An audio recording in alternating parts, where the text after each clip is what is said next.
हरे कृष्णा। श्रीमद् भगवद गीता का अध्याय 8। आज हम भगवद गीता के अध्याय 8 जिसका शीर्षक है अक्षर ब्रह्म योग का अध्ययन करेंगे। जैसे कि हम सब जानते हैं कि साइंस हर रोज़ बदलती है, हर रोज़ एक नई डिस्कवरी यूनिवर्स की एक नई परत खोलती है, लेकिन हजारों साल बाद भी गीता का ज्ञान नहीं बदला। ऐसा ज्ञान जिसके आगे, जिससे बड़ा कुछ भी नहीं है।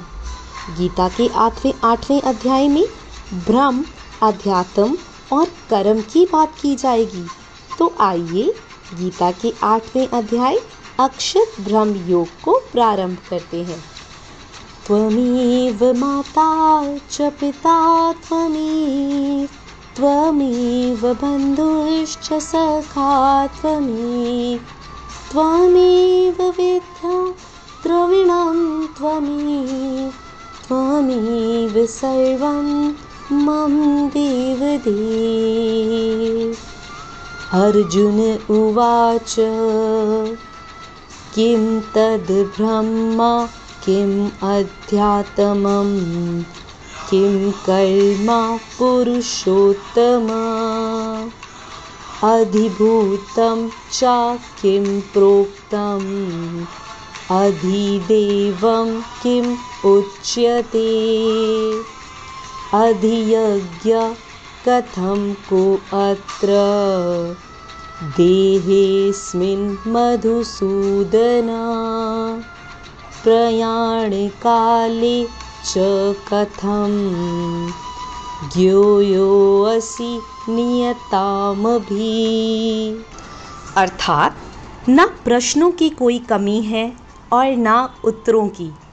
जहाँ प्रश्न खत्म होते हैं वहाँ ज्ञान पूरा हो जाता है। कृष्ण ब्रह्म, कर्म और अध्यात्म यानी कि स्पिरिचुअलिटी की बात कर रहे हैं, जो अर्जुन समझ नहीं पा रहे। इन्हीं बातों को समझाने में योगी सालों साल जन्म लगा देते हैं।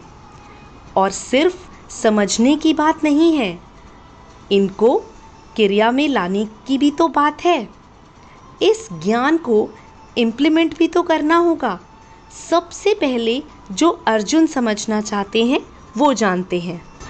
अर्जुन श्री कृष्ण से पूछते हैं, हे प्रभु, वे ब्रह्म क्या है, अध्यात्म क्या है, कर्म क्या है, अधिभूत नाम से क्या कहा गया है और अधिदेव किसको कहते हैं।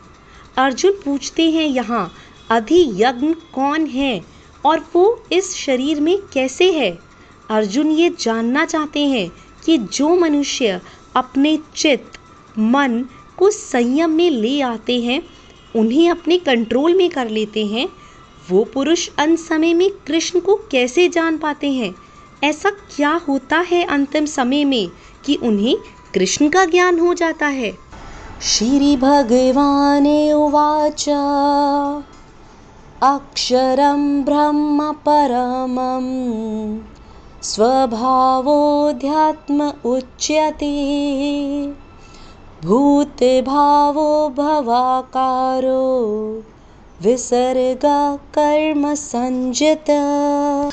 अर्थात अर्जुन के सवालों का उत्तर श्री कृष्ण देते हुए सबसे पहले बताते हैं कि ब्रह्म क्या है।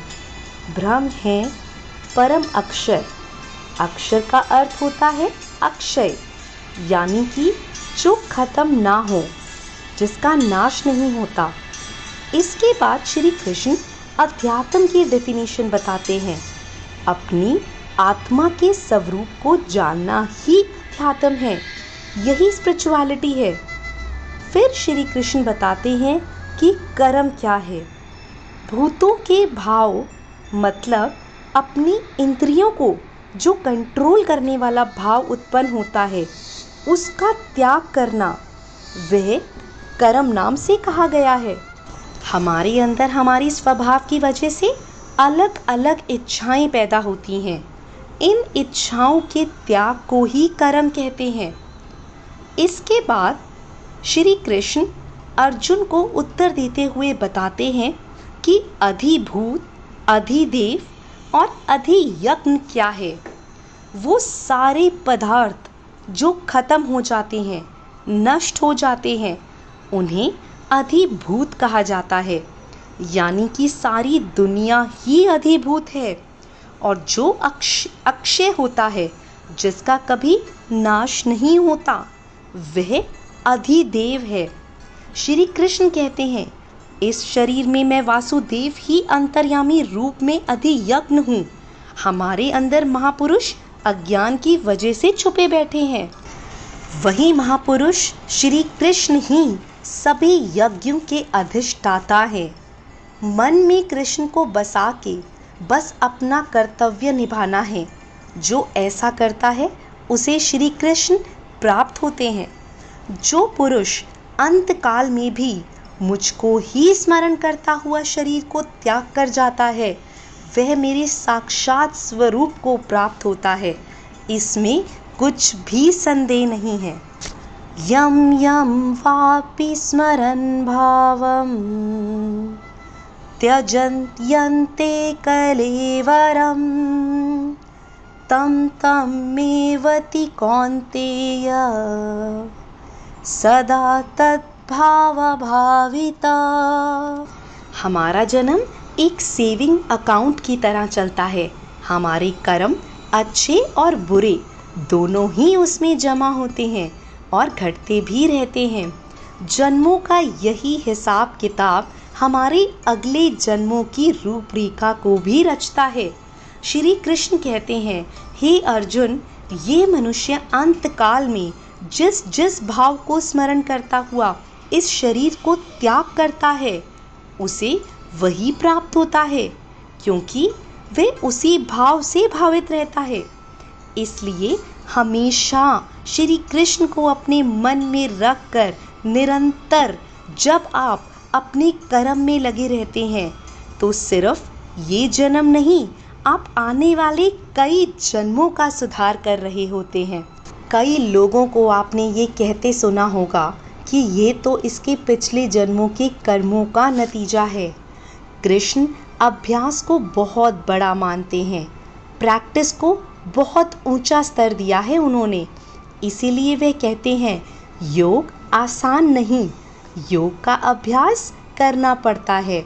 और योग करते हुए ये भी ध्यान रखना पड़ता है कि योग करते हुए आपका चित्त, आपका मन श्री कृष्ण से हटकर कहीं और ना जाए।